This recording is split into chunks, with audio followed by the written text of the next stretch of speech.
Shalom, hari ini kita akan membahas tentang spiritual abuse atau pelecehan spiritual. Nah, ketika kita memikirkan kata pelecehan, apa yang terlintas dalam benak kita? Kekerasan dalam keluarga, pelecehan anak, atau kekerasan dalam seksual? Ya, semua itu adalah berbagai jenis pelecehan, dan semuanya bisa sangat menghancurkan. Tetapi bagaimana dengan kekerasan spiritual? Dapatkah seseorang benar-benar bisa mengalami pelecehan secara spiritual? Dan apa itu pelecehan spiritual? Nah, pertama kita harus mendefinisikan apa itu pelecehan.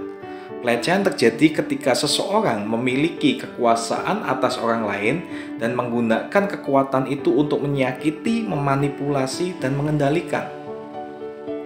Pelecehan spiritual adalah setiap upaya untuk menggunakan kekuasaan dan kontrol atas seseorang yang menggunakan agama, keyakinan, atau kepercayaan untuk memaksa, mengontrol, atau mengeksploitasi seorang pengikut sehingga menyebabkan luka spiritual. Nah, kadang banyak orang tidak sadar dilecehkan secara spiritual. Atau bahkan ada yang sadar tapi sulit sekali untuk melepaskan diri. Nah, kita akan lihat beberapa ciri-ciri komunitas gereja yang melakukan spiritual abuse atau pelecehan secara spiritual. Yang pertama adalah leader idol. Biasanya ada pemimpin pusat atau tertinggi yang menjadi idola atau pusat teladan dari komunitas yang ada. Pengikut atau jemaat ditanamkan tentang bagaimana berperilaku, bertindak, dan mempunyai cara berpikir persis mencontoh pemimpin idola yang ada. Jadi mereka dicuci otak dan diprogram untuk percaya dan hidup seperti pemimpin idola. Pada dasarnya kita akan melihat seorang pengikut cloning yang terlihat dari cara dan gaya hidupnya meniru persis seperti pemimpin idola. Tetapi yang benar seharusnya jemaat itu mengikuti cara atau gaya hidup Tuhan, bukan manusia. Yang kedua, cirinya adalah sindrom suara Tuhan. Pemimpin spiritual biasanya memiliki sindrom suara Tuhan atau bertindak seolah-olah mereka seperti nabi atau dewa. Misalnya, pemimpin mungkin mengatakan bahwa dia berbicara atas nama Tuhan, bahwa Tuhan bekerja secara eksklusif melalui pelayanannya, atau bahwa mereka berkata, "Ikuti aku seperti mengikuti Tuhan."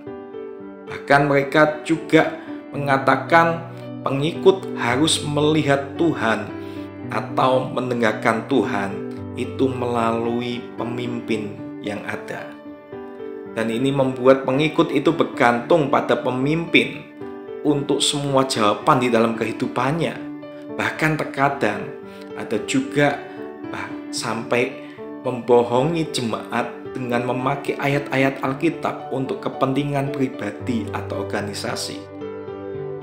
Dan yang ketiga adalah penghormatan berlebihan. Kekaguman cinta atau penghormatan yang ekstrim terhadap pemimpin itu dituntut dari pengikut atau jemaatnya. Pemimpin terus-menerus membuat pengikut mereka supaya semua orang meninggikan dan menghargai dia yang punya jabatan lebih tinggi. Bahkan pemimpin terus mengajak dan menanamkan doktrin untuk menghormatinya lebih lagi dengan alasan harus tunduk pada otoritas yang di atasnya.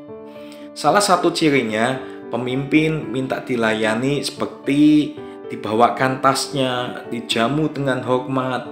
Bahkan semakin tinggi level pemimpinnya akan minta dilayani lebih, kamar hotel minta lebih mewah kelasnya. Jadi jabatan beda, fasilitas pun semakin tinggi dan harus dilayani, harus lebih baik. Dari sini akan muncul konsep kamu bisa menyenangkan Tuhan dengan cara menyenangkan dan melayani pemimpinmu. Nah, yang keempat adalah mengeksploitasi pengikut. Para pengikut atau jemaat diberitahu bahwa harus mengutamakan Tuhan dengan cara pelayanan. pelayanan di dalam gereja adalah hal yang pertama dan utama, dan yang lainnya itu adalah hal yang kedua.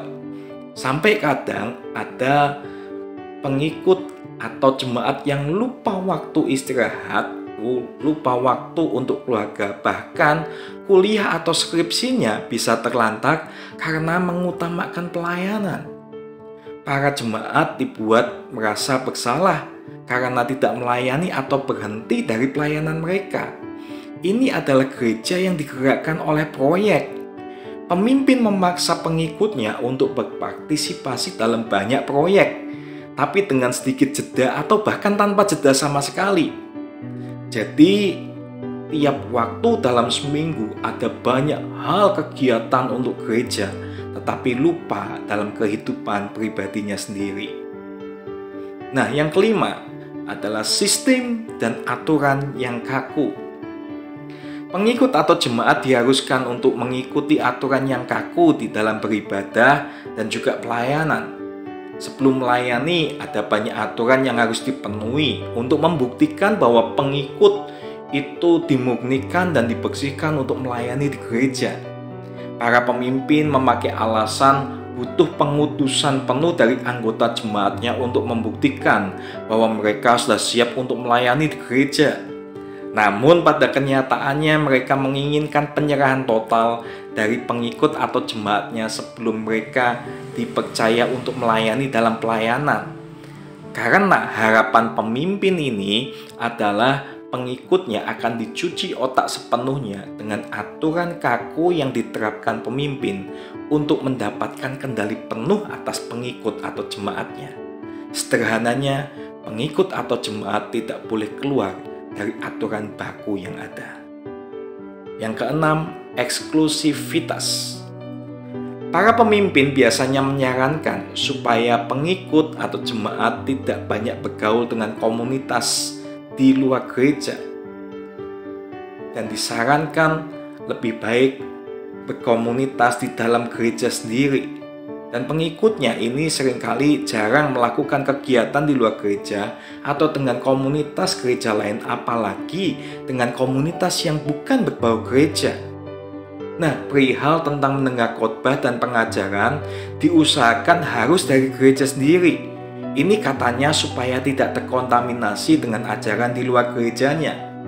Bahkan tentang pernikahan, kalau bisa menikah dengan satu gereja. Jika mendapat pasangan dari gereja lain, wajib untuk pasangannya dari gereja lain untuk mengalah, untuk meninggalkan gerejanya supaya bergabung dengan komunitas gereja yang ada. Dan para pemimpin membuat peraturan yang akan mengatur setiap kegerakan para pengikutnya di luar gereja. Yang ketujuh, merasa komunitas gereja yang paling hebat. Para pemimpin memiliki mentalitas bahwa gereja mereka adalah satu-satunya gereja yang mendengar visi dari Tuhan. Mereka mengklaim bahwa mereka sendiri yang memiliki kebenaran. Mereka berbicara menentang gereja lain dan terus-menerus membandingkan gereja mereka dengan gereja lain. Apakah mereka melakukan ini secara publik atau pribadi? Tetapi yang jelas bagi para pengikutnya, gereja kami memiliki segalanya. Dan bahwa para pengikut tidak boleh keluar dari gereja itu, karena jika keluar akan hilang urapan atau kehilangan berkat Tuhan. Dan yang kedelapan adalah adanya pemutusan hubungan. Jika pengikut meninggalkan komunitas, mereka akan dibicarakan dan dibuat merasa seolah-olah mereka telah menolak Tuhan, bahwa sesuatu yang buruk akan terjadi pada mereka atau bahwa mereka akan dihukum oleh Tuhan karena pergi. Pengikut atau jemaat yang keluar dari gereja maka akan dianggap bukan kawan lagi dan akan putus hubungan. Karena pengikut atau jemaat yang keluar dianggap pemberontak, maka dilarang berhubungan dengan mereka lagi. Dan yang terakhir, adanya intimidasi dan rasa takut yang terstruktur. Para pemimpin akan menggunakan doktrin tudung otoritas rohani sehingga menimbulkan ketakutan dan intimidasi untuk mengendalikan para pengikut atau jemaatnya. Dengan menciptakan ketakutan akan otoritas rohani, maka membuat para pengikutnya mau tidak mau akan tetap terikat di dalam lingkaran komunitas yang ada dan memaksakan setiap pengikutnya membela gereja atau komunitasnya mati-matian dengan alasan hidup matinya untuk sebuah visi. Dan saat ini kalau kita mungkin ada di dalam area ini, kita perlu memohon kekuatan dari Tuhan dan hikmat marifat dari Tuhan. Apa yang harus kita lakukan kalau kita mengalami hal yang seperti ini?